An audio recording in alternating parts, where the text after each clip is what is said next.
فلا مضل له ومن يضلل فلا هادي له، وأشهد أن لا إله إلا الله وحده لا شريك له، وأشهد أن محمدًا عبده ورسوله.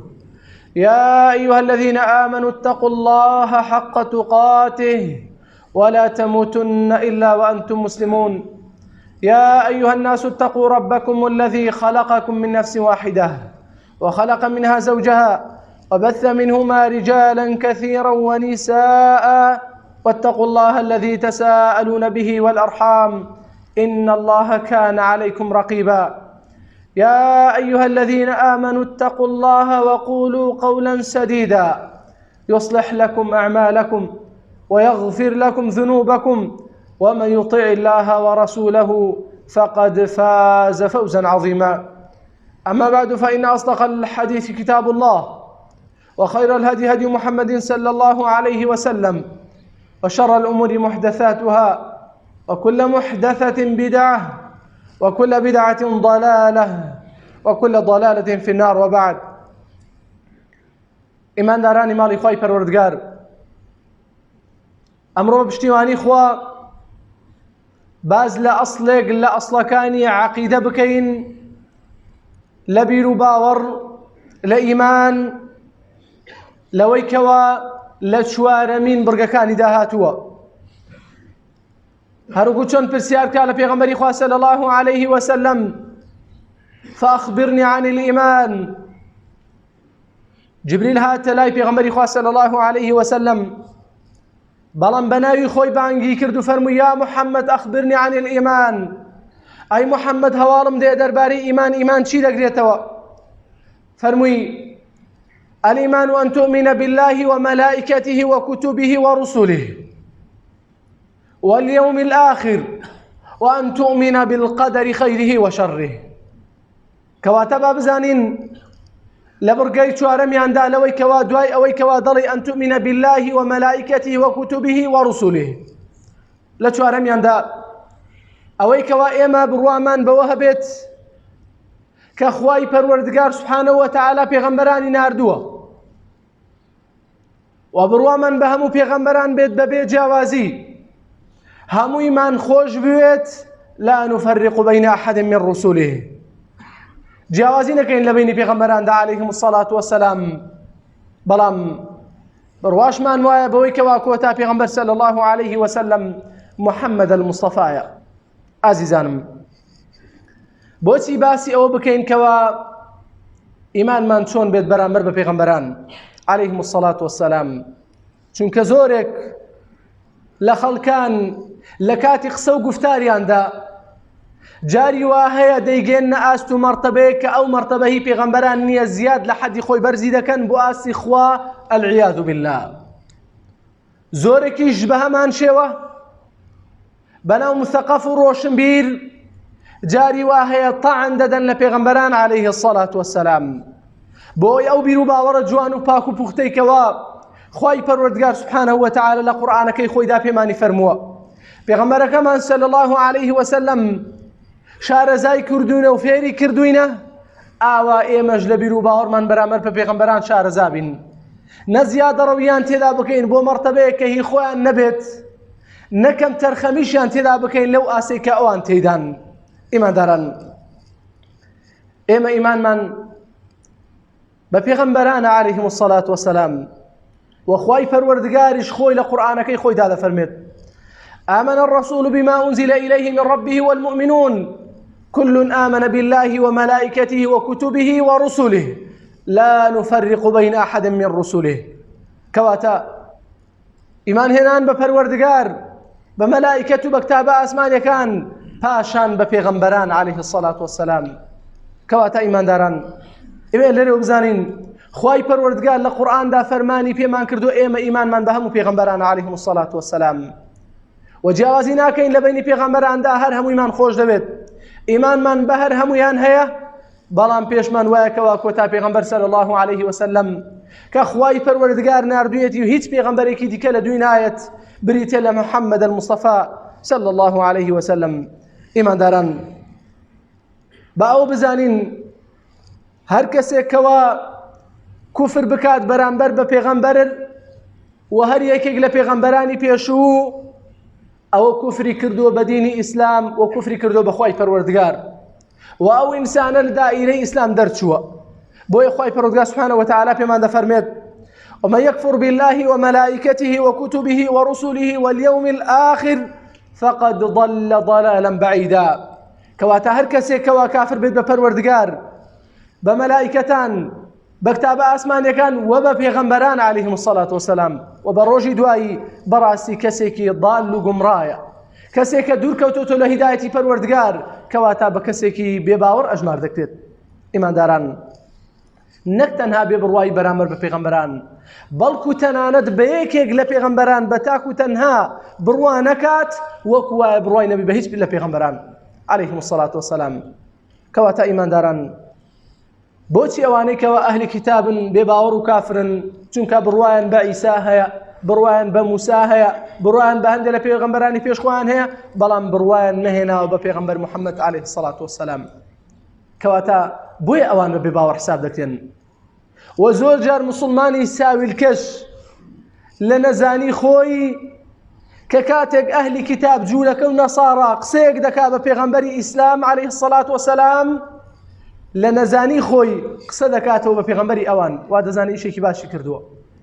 کەواتە هەر کەسێک بڕوا بەرامبەر بە هەر یەکێک لە پێغەمبەران نەهێنێت ئەو کەسێکە وەکو وایە بڕوای بە هیچ لە پێغەمبەران نەبوو بێت عەلەیهیم الصەلاة وەسەلام.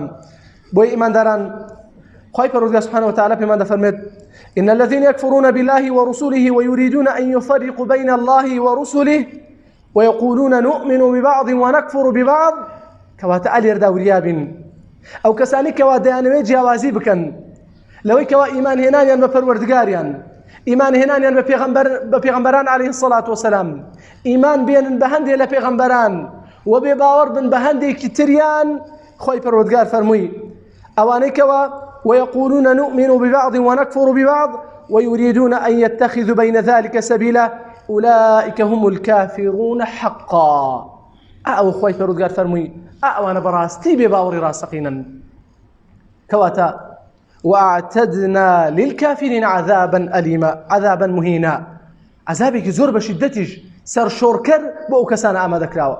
کەواتە ئیمانداران ئێمە بیر و باوەڕمان لەسەر ئەوە جەمع دەکەین کەوا بڕوامان بە هەموو پێغەمبەرانە بەبێ جیاوازی و هەر یەکێک لە پێغەمبەران جیا بکرێتەوە ئەو کەسە بە بێباوەڕ ئەژمار دەکرێت. ئیمانداران بەڵام لە هەمان کاتیدا با بزانین پێغەمبەران عەلەیهی الصەلاة وەسەلام وەکو هەر یەکێک لە ئێمە ئینسان و بەنی ئادەم بوونە، چونکە لەناو ئەوانەشدا جارێکی دیکە خەڵکێکە بوو پێغەمبەرانیان بەرز کردەوە بۆ مەرتەبەی خوایەتی. خوای پەروەردگار ئەوانیشی بە کافر لە قەڵەمدا.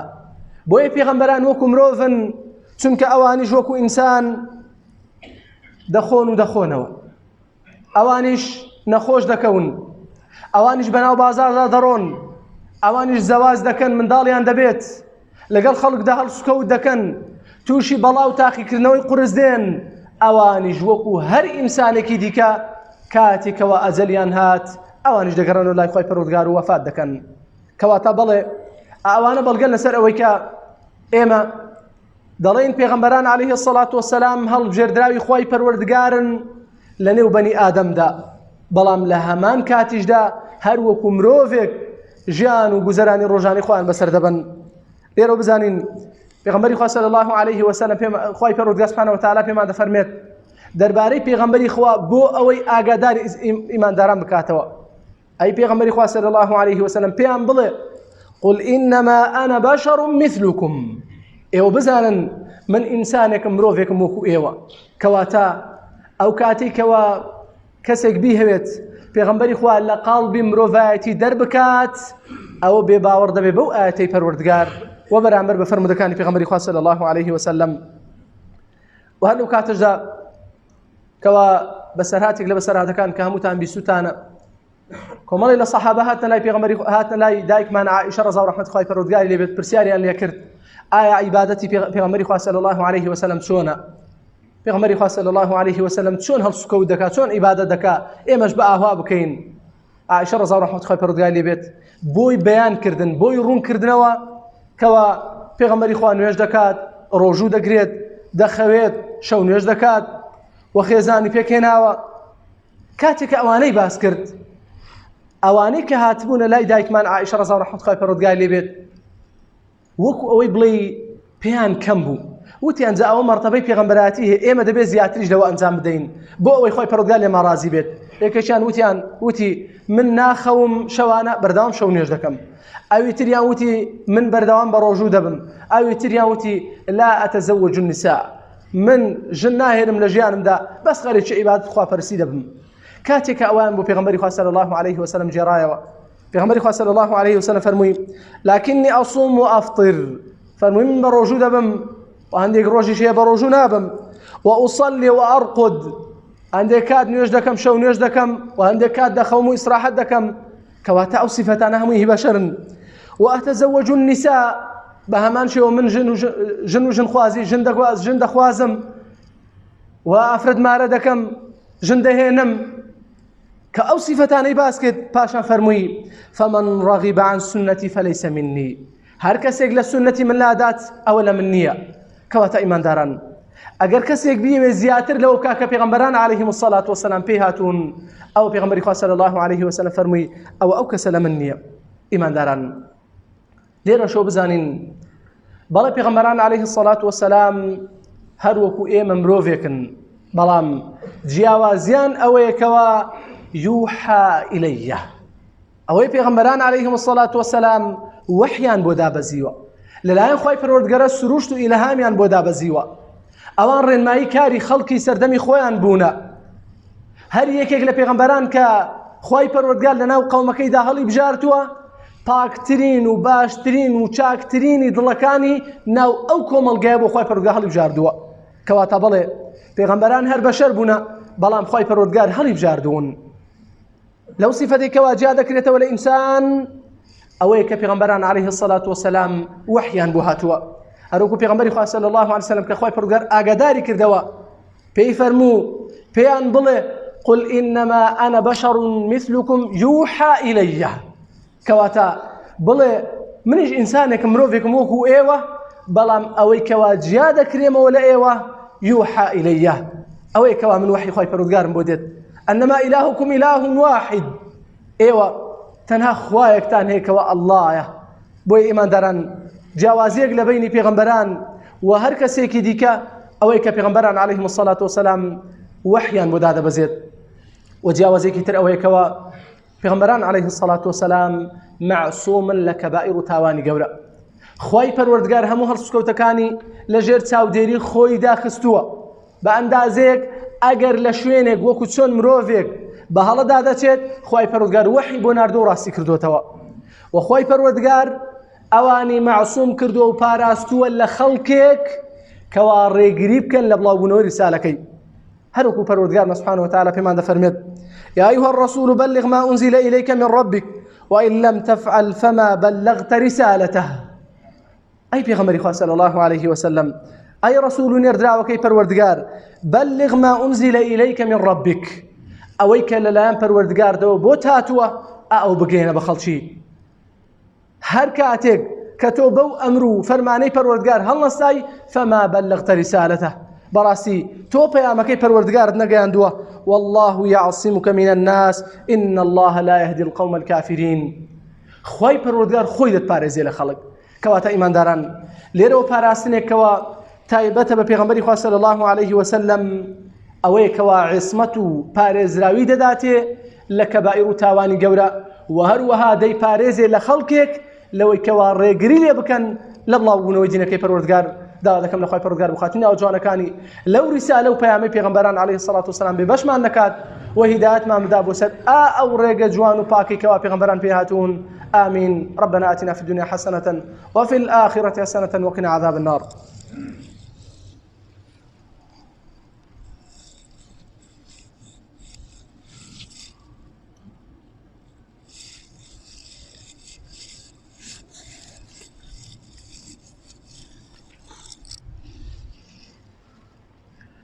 الحمد لله رب العالمين، الصلاة والسلام على خير خلقه محمد وعلى آله وأصحابه ومن تبعهم بإحسان إلى يوم الدين. إيمان داران، جیاوازێکی تر لەوەی کەوا پێغەمبەران عليه الصلاة والسلام لەناو بەنی ئادەمدا جیاواز کراون و جیا کراونەتەوە ئەوەیە کەوا أنهم إذا ناموا تنام أعينهم ولا تنام قلوبهم.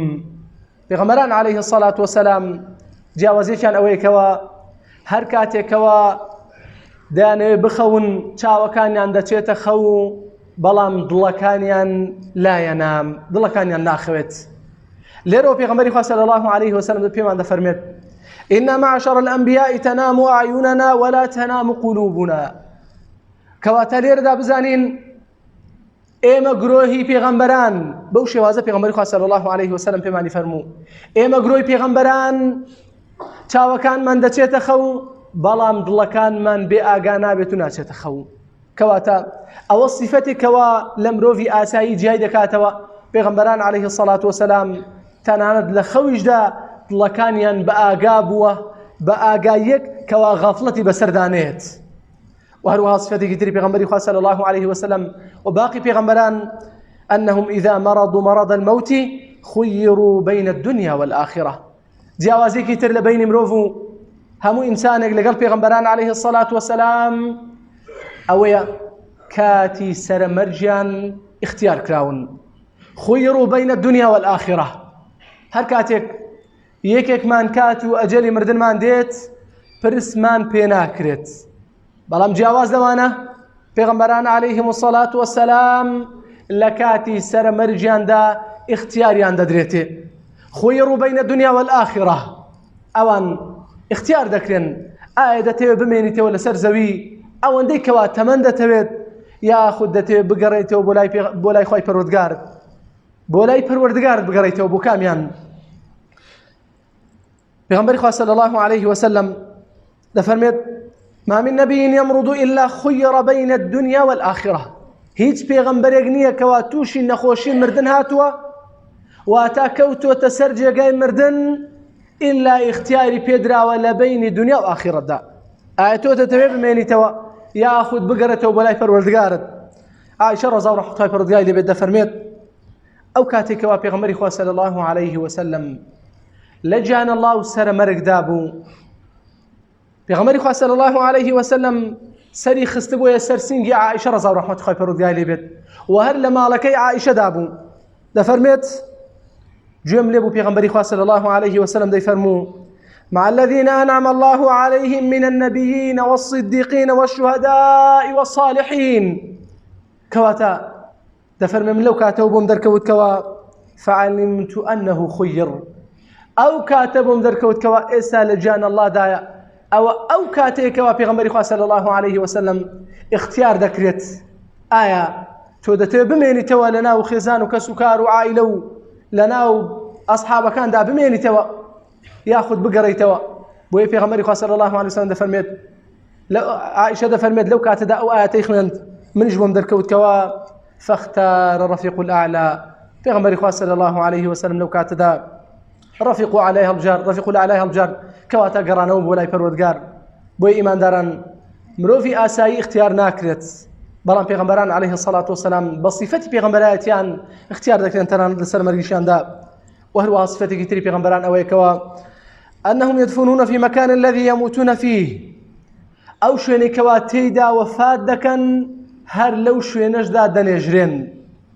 ئەگەر لە هەر شوێنێک وەفاتیان کرد بێت نانگواستونەتەوە بۆ شوێنێکی تر بەڵکو هەر لەو شوێنەدا چاڵیان بۆ هەڵقەند و قبریان بۆ هەڵقەندووە هەر لەو شوێنەشدا ناشتویانن.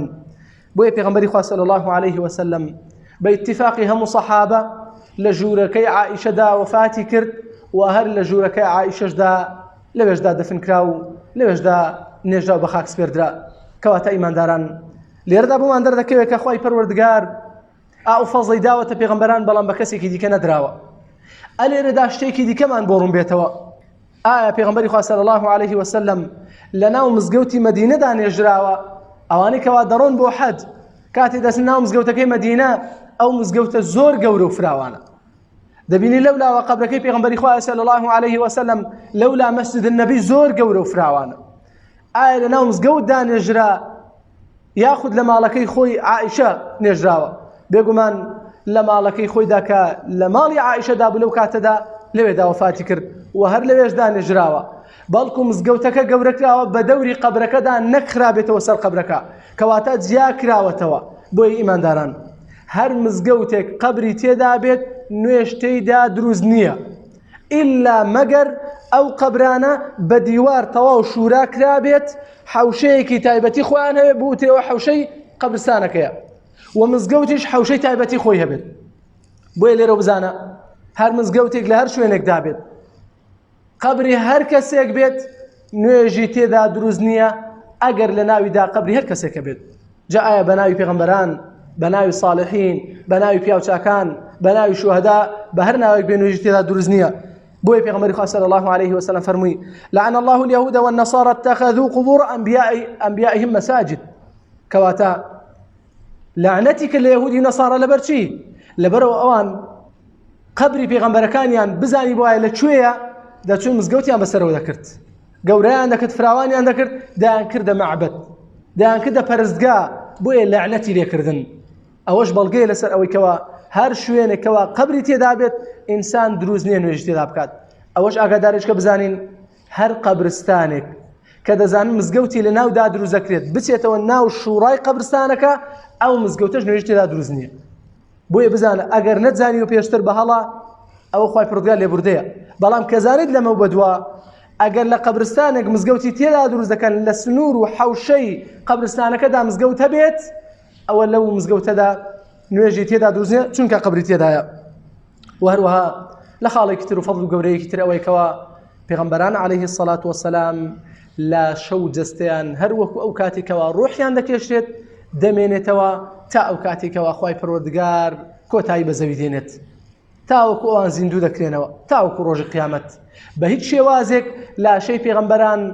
هیچ حەشەراتێک ناتوانێت بیخوات و لەسەر زەویش حرام کراوە کەوا لاشەی پێغەمبەران تێک بدات بۆیە پێغەمبەری خوا صلی الله عليه وسلم دەفەرمێت إن الله حرم على الأرض أن تأكل أجساد الأنبياء خوای پەروەردگار حرامی کردووە لەسەر زەوی کەوا لاشەی پێغەمبەران بخوات عليه الصلاة والسلام و هەروەها لاشەی شەهیدان بە هەمان شێوە کەواتە بۆیە ئیمانداران لاشەی پێغەمبەران عليه الصلاة والسلام دەمێنێتەوە ئەوەش دەلالەتە لە عەظەمەت و گەورەی ئەوان و هەروەها لە حەدیثێکدا هاتووە بە هەمان شێوە کەوا پێغەمبەران عليه الصلاة والسلام لە قەبرەکانیاندا يصلون ئەوان زیندون و نوێژ دەکەن بەڵام حەدیثەکە هەندێک لە زانان دەفەرمون لەم یەثبوت بە صحیح ثابت نەبووە هەندێکشیان دەفەرمون ئەگەر بە صحیحیش ثابت بوو بێت جێگیر بوو بێت ئەوان لە ژیانی بەرزەخدا زیندون نەک ژیانی دنیای وەکو ئێستا چونکە هەندێک اعتقاد و بیر و باوەڕ لا یەزالیش دەڵێ ئێمە هاوار دەکەینە پێغەمبەران چونکە ئەوە تا پێغەمبەری خوا صلی الله عليه وسلم فەرموویەتی